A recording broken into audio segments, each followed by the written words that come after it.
Join spiritual feminist and empowerment coach Joni Advent Maher for Trust Your Sacred Feminine Flow.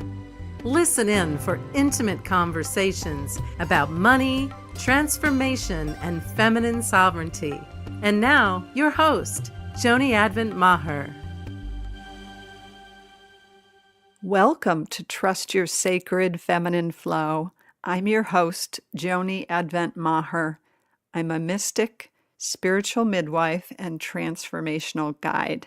So glad to have you with me today. Today, we're actually going to talk about fear and how to empower ourselves in the face of fear. And this is a subject that is important these days because there is so much fear surfacing in the collective. The more polarized that things get, the more intense things are getting. Collectively, the more individual and collective fears are rising to the surface, and it really is quite a bit like walking through a dust storm.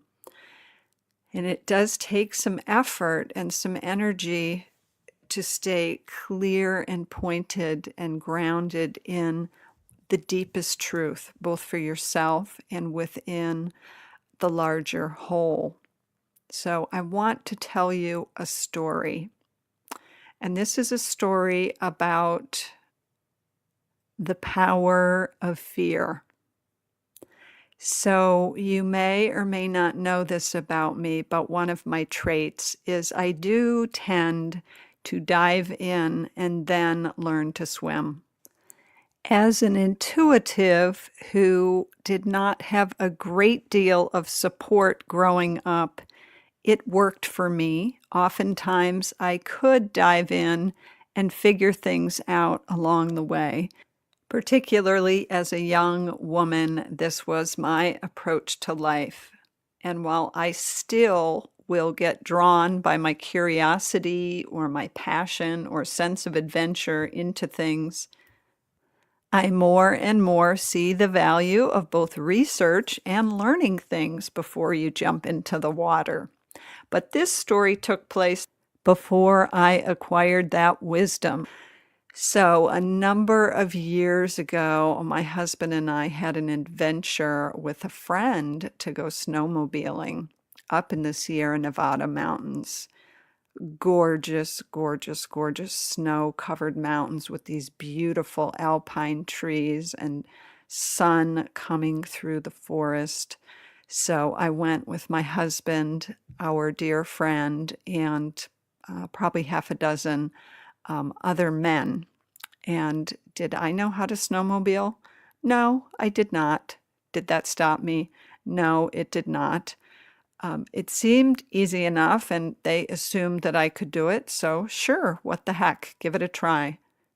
Going up the mountain was a joy. It was so exhilarating and so powerful, and just so beautiful to be in these pristine areas on this snow-covered mountain, seeing just the greenery and the trees, just the stately trees reaching up into the sunlight. It was just magnificent.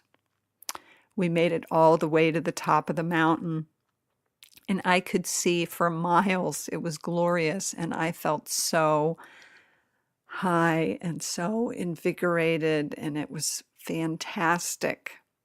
But then it was time to come down the mountain, and I have a history of having fallen down the steps as a little girl, actually as an infant, and a history of falling in a ski accident that were still lodged in my body, and I didn't know that. So the going down the hill was a much harder proposition because it brought up the frozen fear that was within me.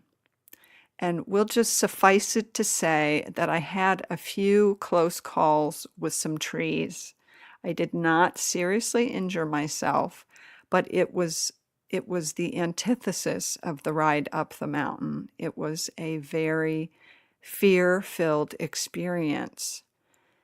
And that was in part because there was trauma in the body that had not been released yet.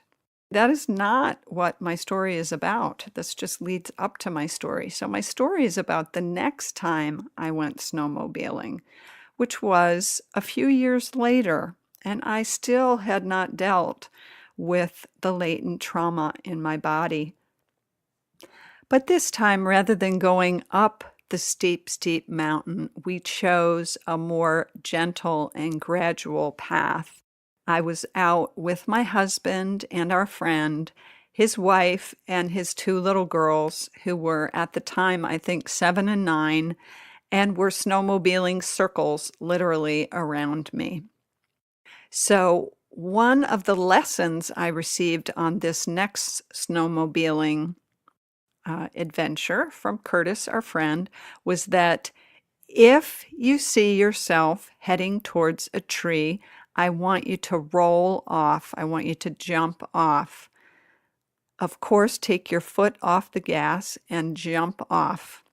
So I had that emblazoned in my brain.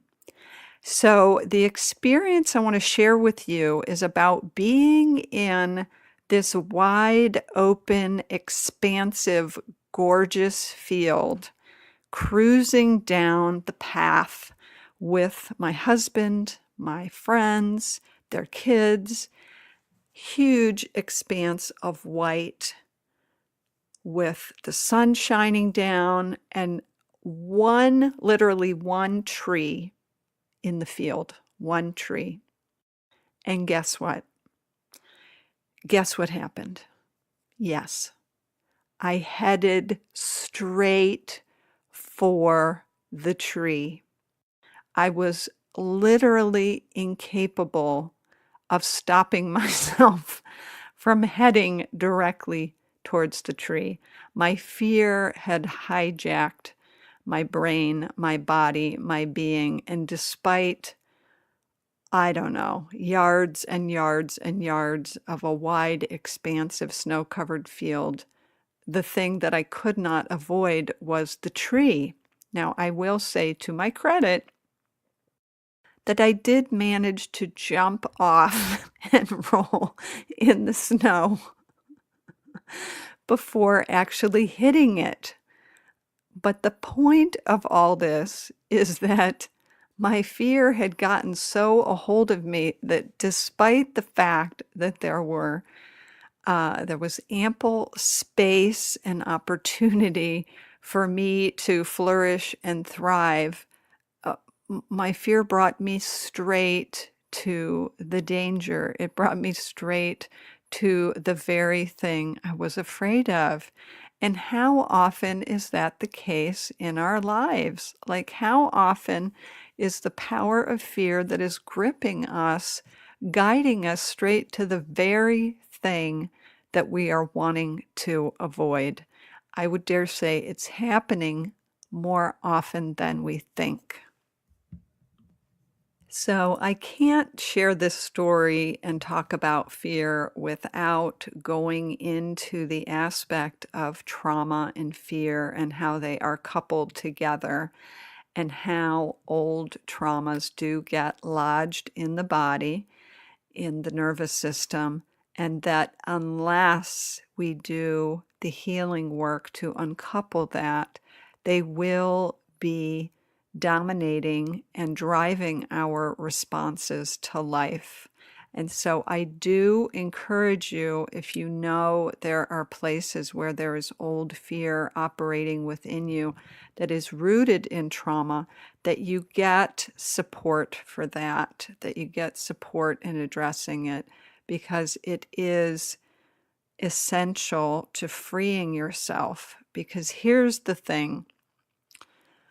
The big challenge about fear is so often it engages with our mind. And yes, it does hijack the body and the nervous system, but it's when the fear and our mind get together that we are just in over our heads. The mind in and of itself, when caught in the grips of fear, is not equipped to find the truth. We need our body's wisdom. We need the wisdom of our heart and our soul in order to discover and root and find the truth.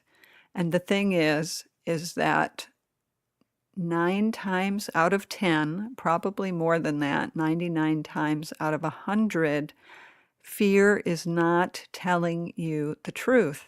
Unless there is a bear standing in your kitchen or someone chasing you, you are not typically in the kind of danger that your fear is telling you is warranted. And the mind is not equipped to fully assess that, and it gets caught up in the fear, and it's like a runaway train, and we just cannot see the truth clearly.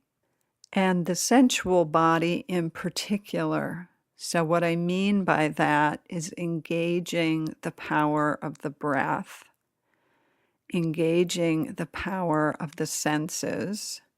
So literally with your eyes, scanning your environment. Is there an imminent threat in this moment?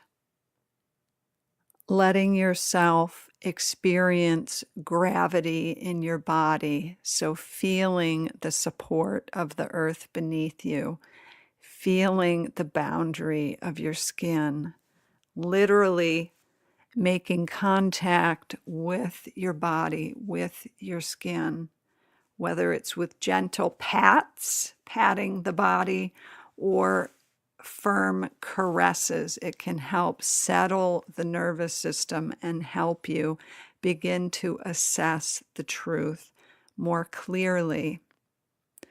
So I have become a bit of an expert at this because I would say for the last 2 to 3 years, as I really have been going through my intense awakening and expansion, more Saturdays than not, I wake up hijacked by fear. I'm not sure why it comes to visit me on Saturdays as it does. Today happens to be a Saturday as well, and today was no different. I think perhaps it shows up on those days when I don't have structure or a schedule or a place I have to be, and so I am free and available to work with it. So here's the deal.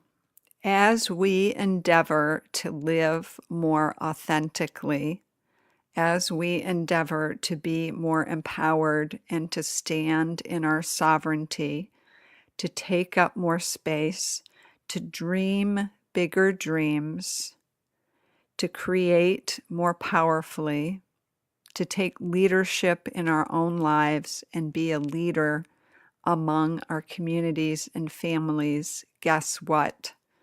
Fear is going to surface. Fear is surfacing anyway. Survival level fears are surfacing in the collective, as I said. But as we step into our power and our authority and live our true purpose, we are going to face fear, and we need to have some tools to address it. So as I said, coming back to the body, tuning in to the wisdom of the heart, listening to the yearnings of your soul, all those sources hold pieces of the truth for you. But there are a few other things that I want to recommend if you feel yourself hijacked by fear. One is to recognize, just as if you were driving through the mist or fog or dust storm in your car, that you would know that somewhere on the other side you would be able to see clearly. So just remembering that is one of the gifts that your mind can provide. It can be a tool that you can harness to help bring you back. It can be the voice of the reminder, but it's a habit that we have to cultivate. So really recognizing first that you are in the fog of fear, and then again affirming that there is truth, there is clarity that's on the other side. Because I'm here to tell you, when you are in the fear and it is not grounded in a real, current, in the moment threat to your aliveness, it is not telling you the truth. It's never telling you the truth. The story that is running about other people's intentions, about what's possible for you, about what resources are available to you, when it's coming out of that fear, it is not the truth. It is never the truth. There is a deeper truth, and you can access it once the fog passes, once there is a sense of clarity. So it's that do not make choices, do not take actions when you are in that state. Secondly, it can be very helpful to reach out for help. Personally, I'm a huge proponent of prayer, and that can take whatever form is meaningful for you. I'm not prescribing any particular spiritual or religious path or orientation, but for me to open up to something greater than myself and to ask for help does naturally begin to expand me and show me other possibilities. Also, reaching out to other people, trusted, supportive people in your life that can hold the space for you, and just letting them know you are in a contracted and fearful place, and that the voice of fear and limits are running the show. And even better would be if you could be with someone that can physically connect with you. And what I mean by that is put a hand on your back, give you a hug, because energetically what happens when we contract is when we're caught in fear, we do contract, and it's like pulling away from the periphery of our skin, of our body, and getting really tight and compact within ourselves. And so when we can have physical contact, whether it's with a person or even with an animal, it just helps bring us back. Again, it starts to loosen and expand us in a way that is very healing and grounding, and brings us into the safety and well-being of the present moment and of the support that's available. And then lastly, just affirming, again, using that good mind of yours to affirm that the truth exists. Affirming it exists, and that you are committed to discovering it and finding out what it is, and just being patient and supportive with yourself until you do. And again, holding off on taking any action until you're clear of what is aligned action that's coming out of the deepest truth. And that's the wisdom of your heart, the truth of what is right and aligned for you in any given situation. Ideally, more and more, and with greater ease, you can and will be able to embody the clarity and the truth of standing in your sovereignty. That sovereignty, which is the connection to your true nature, to the part of you that can see through the illusion of fear. And beloved, that is the vision I am holding for you, and I believe we are being called to as the wise women of this modern day world. We are being called to hold the vibration of the truth and the vision of the truth for ourselves, for our loved ones, for our humanity. And it begins with doing our own healing and addressing the places of fear that surface in us or that continue to cross our path on a regular basis. Sometimes we do need outside support. Sometimes it does get bigger than we can manage on our own or with a friend. And as I said, if there is latent trauma in the body, it's very important to get support to address that. And it can be a very gentle and supportive process over time, but super important to get that addressed. And even if there's not big T traumas, as I said, sometimes we do need support with the little T traumas, which we all experience in life, that are underlying the way fear can get a hold of us, the stories that it tells us, the particular kinds of fears that we are more vulnerable and susceptible to. So there are times when we need to reach out and get support and assistance to address those, to dissolve them, and to turn that contracted energy of fear into its true essence, which is free flowing essence of love. That's what we're here for, darling. That's what we're here in this third dimension to do, to bring more of that essence of love into this denser reality of the earth plane. As a spiritual midwife and transformational guide, that is precisely what I support the women I work with in addressing. If you'd like my support or more information about my work, you can go to my website, revolutionaryheart.com.